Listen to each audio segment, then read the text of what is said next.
Hello guys, this is Brian here with the update. Today is Wednesday, March the 1st, 2017, and here's the update. Since my surgery, I had my spine surgery back last Thursday. Everything went okay.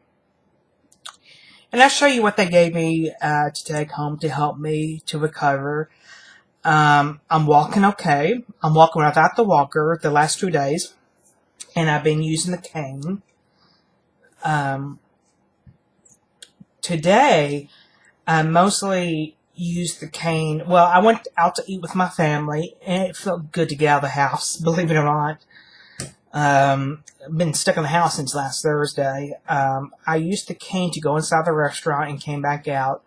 But I'm okay in the house without it. The only time I really need to use it in the house is getting up from the chair or getting out of the bed using the cane. But other than that, I'm walking okay. It is painful to walk. You know, your back is stiff. But other than that, I'm doing okay. At the hospital, I did receive very good care, but I pissed off a person. I pissed off the discharge coordinator. I'll tell you about that in a minute. I've received very, very good care at the hospital I went to. I went to Baylor Scott and White Centennial Medical Center out in Frisco. They're owned by Tenet, but they also own half of Tenet owns half, and the other is owned by Baylor Scott and White, which is weird. Tenet is for profit, and Baylor Scott and White is non-for-profit. So that's kind of weird how they operate like that. Because I could have had my spine surgery down to the hospital, Baylor Scott and White Lake Point Hospital, which is like 2.5 miles down the road from me. But I don't think I would have got very good care. The hospital, I used them for my spinal injections, you know, my epidural steroid injections done there, and that was all right. But I would not have anything surgical done like that out there. I read online, a lot of people, after any kind of surgery, the care sucks there. So I'm glad I have it done at the hospital where I had it done at. Let's see here. Right before my surgery, they stuck all these electrical probes over my body. You know, like if you had like an EMG test, you know, they stick little needles and they kind of electrocute you. I had one on both arms, both feet, and a couple on my back and a couple on my head. But they didn't do the back ones and the head ones until I was asleep. Because when I woke up, it was like dry blood in my hair. And what that was for is make sure the doctor didn't mess with any kind of nerves. You know, make sure the nerves were not damaged or anything like that. They monitor the nerves. I did see the operating room. I was awake when they rolled me into the operating room. They did put me asleep on the stretcher that I was on. Then, after I was asleep, they rolled me over onto the actual operating room table. And I saw the operating room table. They have all these weird pillows and memory foam looking things. And the operating table was not flat. It was like curved so they could work on my back. I don't know. I don't know what actually puts you to sleep. I know the medication they give you to the IV will knock you out. But I think as you inhale some anesthetic gases too, that smelled weird. I mean, it smelled like a chemical that I was breathing in. And it made the room spin for a couple minutes. Now, when I went to sleep. The recovery nurse was very, very good. She was very nice to me. Make sure I was very comfortable. But the man across the way didn't leave her alone. He just had something minor like hernia surgery or something like that. He was going to go home. And the guy was just keep asking her, can I drive? Can I go home? You know, things like that. And the lady said, no, you can't drive a car after this. And, you know, when you go home, you got to take it easy when you go home. He sounded like he was out. I can't see him, so, because there was curtains. I think he was kind of, I think he was kind of old and got, obviously you confused when you come out of the anesthesia and things like that. I mean, he wasn't bothering her to be mean or anything like that. He was just bothering her. I don't know, maybe his family did, or his doctor explained what was going to happen. I don't know. I was supposed to get up and walk around that afternoon, and for some odd reason that didn't take place. I don't know if they gave me too much, I was on too much drugs to do that. But I did get walking around at 1 o'clock in the morning. It felt good to get out of the hospital bed. Because my surgery was over around 10 o'clock in the morning. Or maybe a little bit before then. And I was in the recovery room for almost 2.5 hours. Mostly because they were waiting on the room to be cleaned. But once I was in my room, they gave me a whole bunch, in the recovery room too, they gave me, morphine didn't help me, but Dilaudid did. They did give me lots of Dilaudid and Valium, something like that, to be relaxed. And of course, they stick that pee jug in front, in your face, and of course I had to use it, because, you can't get out of the hospital bed to go to the bathroom, obviously. But it felt good to walk. It really, really did. You stretch out your legs and things like that. People think hospital beds are comfortable. They're not. They try to make them comfortable, but they're not. Especially when you sit there in one position for hours on end. And they had they gave me this, and they had this taped all over my room. They had these signs taped to my hospital door, both front and back, so people can see when they come in, and of course they leave. The bathroom door, the wall in front of me, the wall, and both walls, so I could turn and see. They also had this on the thing, I call it like a hospital tray thing, they wheel it to you so you can eat, or put your stuff on it so you can reach it. They call these back precautions. No bending, no lifting, and no twisting. And no overhead activity, including reaching. And the physical therapist and the occupational therapist came in the morning. They showed me how to roll out of the bed properly. They wanted me to practice that because, at home, your bed is flat. The hospital bed can lift up to help you, but at home it does not. You have to do the log roll to get out of the bed and things like that. And they got me walking with the walker and things like that. Oh, I want to show you what they gave me to take home. They gave me one of these reacher things. This one has a claw looking thing. And this helps to get your clothes on or off. Especially, you have to change, you have to pull your pants up or after a shower or things like that. The other contraption they gave me is one of these. This looking thing. I don't know what they call this. It's like a sock aid. What it does is, you put your sock over this thing, and then you slide your feet. You drop this on the floor, but you have to hold on to the handles. And you slide your foot into this, and then you pull this thing off, and that's how you put your socks on without bending. I only used this while I was in the hospital, because when I got home, I've been wearing sandals, so, but you never know. They help, I practice with that.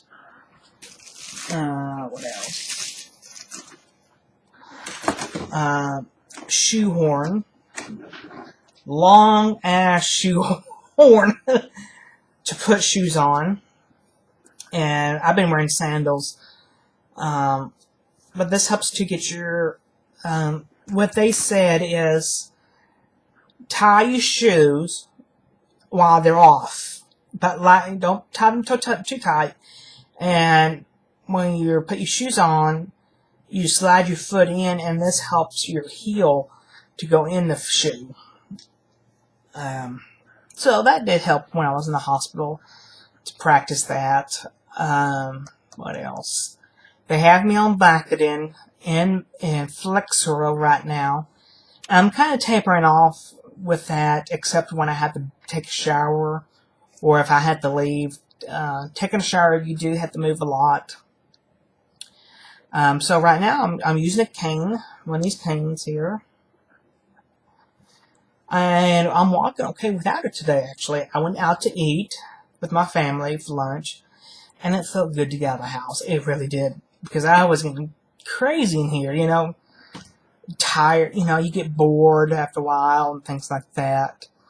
And of course, I took my pain medicine, muscle relaxer before I left. And I was able to get in the car okay, and get out of the car, and went inside the restaurant okay.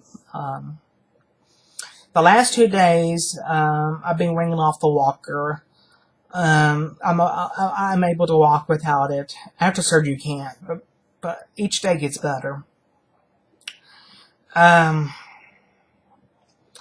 pissed off the discharge coordinator because they were supposed to send home a walker for me and a shower bench and a handicap or a toilet where you put over your existing toilet. So that's what it looks like here. One of those things. So I can get out, so I can stand up after using the restroom. A shower bench with the handles. So they have these 2 big boxes in my hospital room in the walker. And she wanted me to sign some papers. Well, I was reading the papers. And the paper said, in event of the so-and-so durable medical equipment company's ad network of your insurance, you are ultimately responsible for the bill. And I asked her, well, before you give me this, I want y'all to check to see if they're in network Blue Cross. She said, well, they should be in network, blah, blah, blah, blah, blah, and we really don't check on that. So, well, I'm not doing that. You need to check on that. So she left and never really came back. And I remember when I was getting ready to go home, after all this going, you know, a lot of people came in and gone out of my hospital room. I remember, well, my grandma let me use her walker while I had my thigh lift, so we still have it in the garage. And she told me that she does have one of those commode things because she had her knee surgery done about 5 to 8 years ago. And this should still be in the garage too. And a shower bench. Luckily, we did have that stuff. And that pissed me off. They make you sign these papers, and you better read what you're signing because, like I said, this is an event they're out of network. You're all responsible. I won't be responsible for maybe like a couple $1,000s worth of stuff, or maybe a couple $100s worth of stuff. If I didn't have the stuff home, I would have made a big stink about it. I would have got somebody in charge of the hospital to tell them, make sure that the people were in network. Because ever since Blue Cross Blue Shield went from PPO to HMO for individual plans, there's a lot of providers that were on the PPO are not on the HMO, so you double make sure everything. And you know what? It kind of made me mad about that lady because it is her job to check to see if something's in a network or not. But luckily I had, thankfully I had all the stuff here anyway. But other than that, I'm doing okay. Mostly I use my pain medicine when I really, really need to.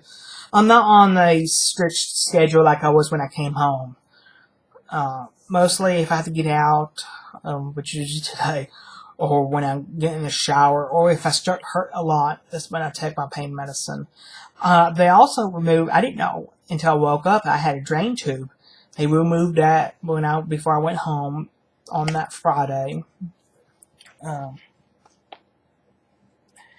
Trust me, folks, if you have any kind of surgery where you can't bend over, this will be your best friend because you will drop things on the floor. I can guarantee you. I have been dropping things over since I ever got home. And plus, this helps you to get things. Maybe the pillow is too far away for you to reach and you can't bend over. This helps. What else? Maybe something's in the refrigerator, you can't reach it. That's your best friend. I kind of like the one from Aldi a little bit better, but this one can grab things like socks or something off the floor much. It depends what you're trying to pick up. But I like that one from Aldi a little bit better than this. I think it's longer actually. The first couple nights when I came home, I had really bad insomnia. I couldn't get comfortable in the bed. Just didn't do very good at night. I'm doing a lot better, folks. I really, really am. And my sciatic nerve pain is gone. It's totally gone. Now, of course, I have pain from, surgical pain and things like that. And, of course, sometimes my legs will start hurting if I'm sitting too still for long periods of time. But other than that, I'm doing good. I'm really glad I'm walking around okay. I was able to go out to eat for lunch today. Now, that was enough. Getting in and out of the car, going outside, get fresh air. I tell you the truth, this is God's honest truth. Once you get up and walk around after surgery, you do feel a lot better. I promise you, you do feel a lot better. It may hurt, you may hurt real bad getting out of the hospital bed, and you may hurt walking around, but your body will feel, you're in pain, but your body feels better. You can stretch your muscles out so you can walk. You're not laying in the same position in the hospital bed. You can stretch your arms and things like that.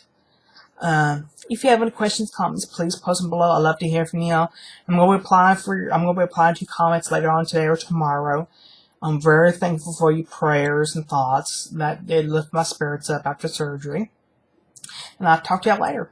Bye.